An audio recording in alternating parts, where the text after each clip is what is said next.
അപ്പോൾ 4 ദിവസത്തെ പ്രാർത്ഥനയ്ക്കും കണ്ണീരിനും ഒടുവിൽ കർണാടകയിലെ കുടകിൽ ട്രെക്കിങ്ങിനിടെ കാണാതായ നാദാപുരം സ്വദേശി ശരണ്യ എന്ന് പറയുന്ന സഹോദരിയെ കണ്ടെത്താൻ വേണ്ടി സാധിച്ചു എന്ന് പറയുന്ന സന്തോഷകരമായ ഒരു വാർത്ത ഇന്ന് മലയാളിക്കര വളരെ സന്തോഷത്തോടു കൂടി തന്നെയാണ് സ്വീകരിച്ചത് എന്നുള്ളതാണ്. 4 ദിവസങ്ങൾക്ക് മുമ്പെയാണ് ശരണ്യയും അതുപോലെ തന്നെ കൂട്ടുകാരും എല്ലാം കർണാടകയിലെ കുടകിൽ ഒരു ട്രെക്കിങ്ങിന് പോകുന്നതും അതിനുശേഷം വഴിതെറ്റി കാട്ടിൽ അകപ്പെടുകയുമായിരുന്നു എന്നുള്ളതാണ്. ഏകദേശം 2-3 ദിവസത്തോളമായി ഈ ശരണ്യയെക്കുറിച്ച് യാതൊരു വിവരവും ഉണ്ടായിരുന്നില്ല എന്നുള്ളതാണ്. അവസാനം 4ാമത്തെ ദിവസമാണ് പ്രത്യേക സംഘം അതുപോലെ തന്നെ കർണാടകത്തിലെ വനം വകുപ്പും അതുപോലെ തന്നെ പോലീസും നടത്തിയ തെരച്ചിലിനൊടുവിലാണ് ശരണ്യയെ കണ്ടെത്താൻ വേണ്ടി സാധിച്ചത്. വളരെ സന്തോഷവും അതുപോലെ തന്നെ അഭിമാനകരവുമായ ഒരു നേട്ടം തന്നെയാണ് പോലീസിന് ഇത് എന്ന് വേണമെങ്കിൽ നമുക്ക് പറയാൻ വേണ്ടി സാധിക്കും. അത്രയ്ക്കും നമ്മൾ കാത്തിരുന്നതായിരുന്നു, ആകാംക്ഷയുടെ നിമിഷങ്ങളായിരുന്നു കഴിഞ്ഞു പോയത്. 4 ദിവസം ആ കൊടും കാട്ടിൽ ഭക്ഷണവും വെള്ളവും ഒന്നുമില്ലാതെ ആ സഹോദരി ഒറ്റയ്ക്ക് കഴിഞ്ഞു എന്ന് പറയുന്നത് തന്നെ വലിയ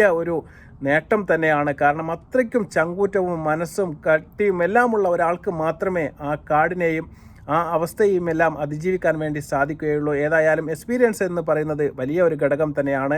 ഈ സഹോദരി ഇതിന് മുമ്പേയും ട്രെക്കിങ്ങും മറ്റ് സാഹസിക യാത്രകളും എല്ലാം ചെയ്തത് കൊണ്ട് തന്നെ അവർക്ക് ആ ഒരു സംഭവ സ്ഥലത്ത് അത്ര വലിയ ഒരു ബുദ്ധിമുട്ടുകളൊന്നും നേരിട്ടില്ല എന്നാണ് അതിനുശേഷം അവർ പുറത്ത് വന്ന് പറഞ്ഞത്. തീർച്ചയായിട്ടും 500 ml വെള്ളം കൊള്ളുന്ന ഒരു വാട്ടർ ബോട്ടിൽ മാത്രമായിരുന്നു ശരണ്യയുടെ കയ്യിലുണ്ടായിരുന്നത് എന്നുള്ളതാണ്. 4 ദിവസത്തോളം ആഹാരമൊന്നും കഴിച്ചില്ല എന്നും അരുവിയിൽ നിന്ന് വെള്ളം മുക്കി കുടിച്ചാണ് ജീവൻ നിലനിർത്തിയത് എന്നാണ് പറയുന്നത്. അതുപോലെ വലിയ മൃഗങ്ങളായ ആനയെല്ലാം ഇറങ്ങുന്ന കാട്ടിലാണ് ഒരു പാറക്കരികിൽ തീർച്ചയായിട്ടും 2 ദിവസം ആ സഹോദരി കഴിച്ചു കൂട്ടി.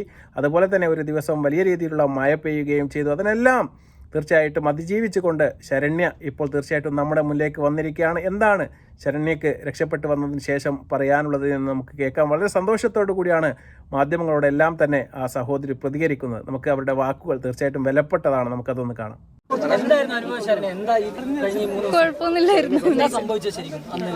അത് ചെറുതായിട്ട് വഴിതെറ്റിയതാണ്.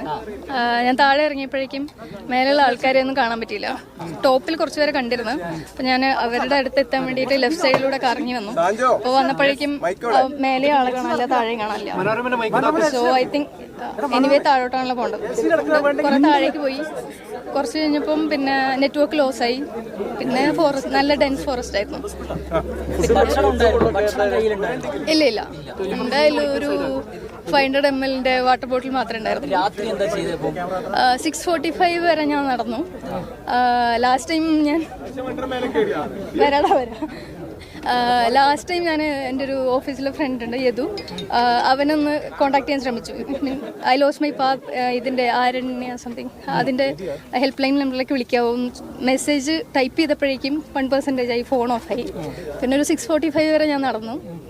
പിന്നെ ഒരു സ്ട്രീമും ഒരു വലിയ ഒരു റോക്കി അങ്ങനത്തെ ഒരു ഏരിയയിലെത്തി.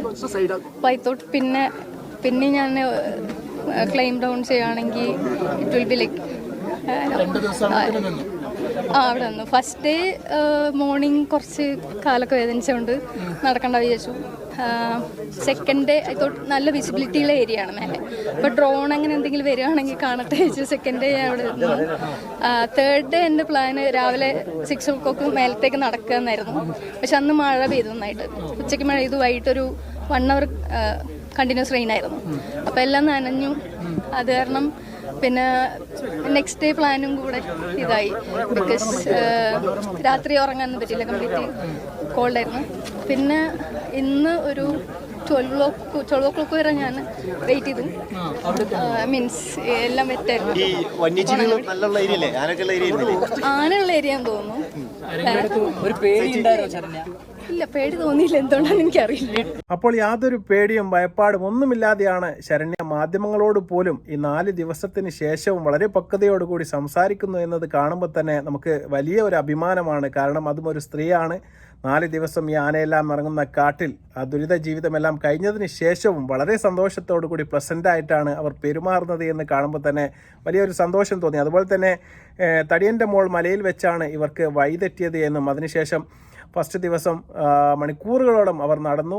പിറ്റേത്തെ ദിവസം അവർ കാത്തിരുന്നു. അതിനുശേഷം മൂന്നാമത്തെ ദിവസം മഴ പെയ്യുകയാണ്. നാലാമത്തെ ദിവസമാണ് അവർക്ക് അവിടെ നിന്ന് ഒച്ചപ്പാടുണ്ടാക്കാനും അതിനുശേഷം അകലെയുള്ള ആൾക്കാർ അത് കേൾക്കാനും അവിടെ എത്തിയിട്ട് അവരെ രക്ഷപ്പെടുത്താനും എല്ലാം സാഹചര്യം ഒരുക്കിയത്. തീർച്ചയായിട്ടും ഇത് നമുക്ക് വലിയ ഒരു മെസ്സേജാണ് തരുന്നത്. കാരണം നമുക്ക് മനസ്സിനുള്ള ഉറപ്പ് അല്ലെങ്കിൽ നമ്മുടെ ഒരു തീരുമാനം തീർച്ചയായിട്ടും അത് ചിലപ്പോൾ വലിയ ഒരു മാറ്റം തന്നെ നമ്മുടെ ജീവിതത്തിൽ കൊണ്ടുവരാം എന്നുള്ളതിൻ്റെ ഏറ്റവും അവസാനത്തെ ഒരു ഉദാഹരണമാണ് ഈ ശരണ്യയുടേത്. കാരണം 4 ദിവസം, ഒന്നാമത്തെ ദിവസം ഭക്ഷണം കിട്ടാതിരുന്നിട്ടും രണ്ടാമത്തെ ദിവസം കിട്ടാതിരുന്നിട്ടും എല്ലാം ആ മനസ്സിൻ്റെ ഒരു ധൈര്യം കൊണ്ട് മാത്രമാണ് നാലാമത്തെ ദിവസമായാലും എന്നെ തേടി തീർച്ചയായും ആൾക്കാർ വരുമെന്നുള്ള ഒരു പ്രതീക്ഷ, തീർച്ചയായിട്ടും കാത്തിരിപ്പിന് തീർച്ചയായിട്ടും ബലമുണ്ടായി. തീർച്ചയായിട്ടും ആ ഒരു കാരണം കൊണ്ട് തന്നെ ഇന്ന് അവരുടെ അമ്മയ്ക്കും മക്കൾക്കും അതുപോലെ തന്നെ കുടുംബത്തിനുമെല്ലാം വലിയൊരു സന്തോഷ വാർത്ത ഇന്ന് കർണാടകയിലെ വനം വകുപ്പിനും പോലീസും നേടിക്കൊടുക്കാൻ വേണ്ടി സാധിച്ചു. സർക്കാരിനും അതുപോലെ തന്നെ അവിടെ തെരച്ചിൽ നടത്തിയ വിഭാഗത്തിനും എല്ലാം വളരെ അഭിനന്ദനം അർഹിക്കുന്ന ഒരു കാര്യം തന്നെയാണ്. ഈ തെരച്ചിൽ നടത്തിയ ടീം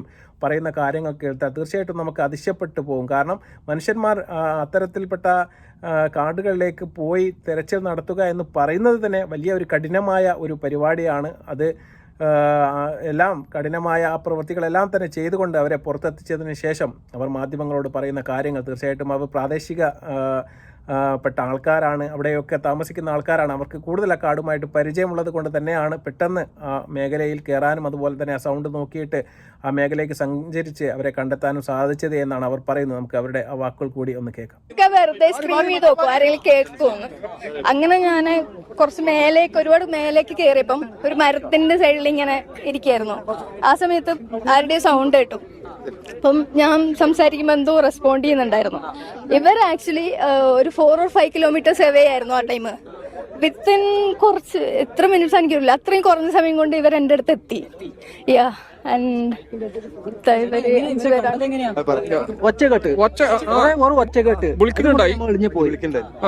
അത് പോയ കൊണ്ട് നമുക്ക് കിട്ടി. ഞാൻ ഡെയിലി രാവിലെ വൈകിട്ടൊക്കെ വെറുതെ ട്രൈ നോക്കും. നല്ല ആനയുള്ള സ്ഥലമല്ലേ അത്? ഭയങ്കര അങ്ങോട്ട് പോയത്. പിന്നെ ആടെ അത് നിൽക്കുന്ന സ്ഥലമല്ല, അത് ആരും പോവില്ല അങ്ങനത്തെ സ്ഥലം. ഉറപ്പായിട്ടും നമ്മളെ ഓണറെ കൊണ്ട് ഞമ്മ പോയതാണ്. ഓണറിന്റെ പേര് റത്തു, അറിയാടെ റത്തു. ഞമ്മ ഇന്ന് ഇന്ന് പോയത് അറിയോ? വളരെ കഷ്ടമായുള്ള സ്ഥലം പോയാലും ആരും കിട്ടുന്നില്ല. ആനയാ ഒരു ആനയുള്ള കാട്ടാണ്, കഴിയുന്നില്ല, എല്ലാം ഉള്ളതാണ്. ആ സ്ഥലത്തിൽ ആർക്കും പോവാനും പറ്റൂല, അങ്ങനത്തെ സ്ഥലമാണ്. ദൈവത്തിന്റെ കാര്യമാണ് കിട്ടിയത്, ഒരു ദൈവത്തിന്റെ ഒരു ഇതാണ്. Thank you. Actually his plan worked out.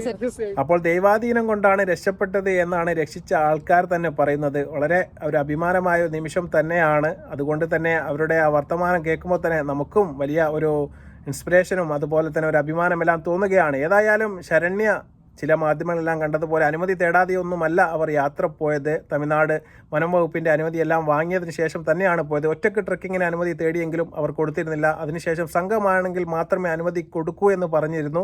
തീർച്ചയായിട്ടും 9 അംഗ അടങ്ങുന്ന സംഘമാണ് ഈ കാട്ടിലേക്ക് യാത്ര തിരിച്ചത് എന്നുള്ളത് തന്നെയാണ് സത്യം. അതിനുശേഷം അവർ വഴിവക്കിൽ വെച്ചിട്ട് വഴി തെറ്റി മറ്റ് മേഖലയിലേക്ക് പോവുകയായിരുന്നു. തീർച്ചയായിട്ടും അവരെല്ലാം അന്ന് തന്നെ തെരച്ചിൽ നടത്തിയതാണ്, പക്ഷേ അതുകൊണ്ടൊന്നും ഫലമുണ്ടായില്ല.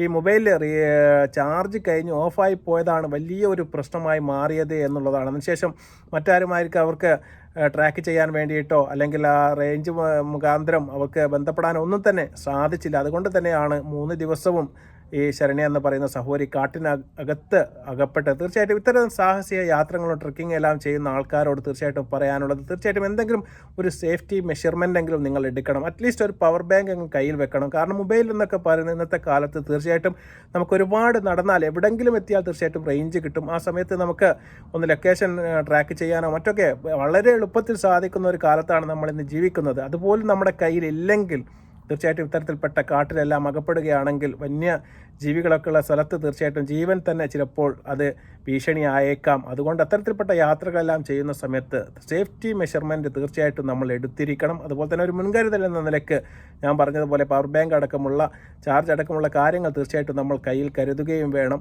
തീർച്ചയായിട്ടും ഈ സഹോദരി അത്രയൊന്നും വിചാരിച്ചില്ല, അന്ന് തന്നെ തിരിച്ചു വരണമെന്ന് വിചാരിച്ചു പോയതാണ്. പക്ഷേ തീർച്ചയായിട്ടും ഇക്കോളത്തിലാണ് തിരിച്ചു വരാൻ വേണ്ടി അവർക്ക് സാധിച്ചത്. പക്ഷേ 4 ദിവസം കഴിഞ്ഞിട്ടും മനോധൈര്യം കൈവിടാതെ വളരെ സന്തോഷത്തോടു കൂടി വളരെ പ്ലസൻ്റായിട്ട് വന്നിട്ട് പറയുകയാണ്, പേടി ഉണ്ടായിരുന്നോ എന്ന് ചോദിക്കുമ്പോൾ ഇല്ല എന്ന് പറയാനുള്ള ആ ധൈര്യം തീർച്ചയായിട്ടും അതിനെ തീർച്ചയായിട്ടും നമ്മൾ കൈയടിച്ച് അഭിനന്ദിക്കുക തന്നെ വേണം. നമുക്കൊക്കെ ഒരു ദിവസം പോലും ഒരു കാട്ടിലൊരു വെളിച്ചവും വെള്ളമൊന്നും ഇല്ലാതെ കഴിയാൻ വേണ്ടി സാധിക്കുകയില്ല. അത് അനുഭവിച്ചവർക്ക് മാത്രമേ ആ ഒരു അനുഭവം മനസ്സിലാക്കാൻ വേണ്ടി സാധിക്കുകയുള്ളൂ. തീർച്ചയായും ആ സഹോദരിക്ക് ഒരു ബിഗ് സല്യൂട്ട്. തീർച്ചയായിട്ടും തിരയാൻ വേണ്ടിയിട്ട് സഹായിച്ച നാട്ടുകാർക്കും അതുപോലെ തന്നെ ആ കർണാടകയിലെ വനം വകുപ്പിനും അതുപോലെ തന്നെ പോലീസിനും എല്ലാം തീർച്ചയായിട്ടും വലിയൊരു അഭിനന്ദനം അർഹിക്കുന്ന പ്രവർത്തനം തന്നെയാണ് അവർ തീർച്ചയായിട്ടും ചെയ്തത്. അതുപോലെ തന്നെ നമ്മുടെ നാദാപുരത്തുള്ള അവരുടെ ഫാമിലിക്ക് ഇത് വലിയൊരു സന്തോഷം തന്നെയാണ് നൽകിയത്. ആ അമ്മ പാവിട്ട് കരയുന്നത് നമ്മൾ കണ്ടു. തീർച്ചയായും അമ്മയുടെ കണ്ണുനീർ കണ്ടിട്ട് സന്തോഷം തോന്നുന്നത് ഈ അടുത്ത കാലത്ത് ഈ ഒരു വീഡിയോ കണ്ടതിന് ശേഷമാണ്. തീർച്ചയായും എന്താണ് നിങ്ങൾക്ക് തോന്നുന്നത്? തീർച്ചയായിട്ടും നിങ്ങളത് കമൻറ്റായി രേഖപ്പെടുത്തുക. അതുപോലെ തന്നെ ഈ വീഡിയോ നിങ്ങൾക്ക് ഇഷ്ടപ്പെടുകയാണെങ്കിൽ തീർച്ചയായിട്ടും നിങ്ങൾ ലൈക്ക് ചെയ്യുക, ഷെയർ ചെയ്യുക, കമൻറ്റ് ചെയ്യുക. മറ്റൊരു വീഡിയോയുമായി വരുന്നവരെ നന്ദി, നമസ്കാരം, ബൈ.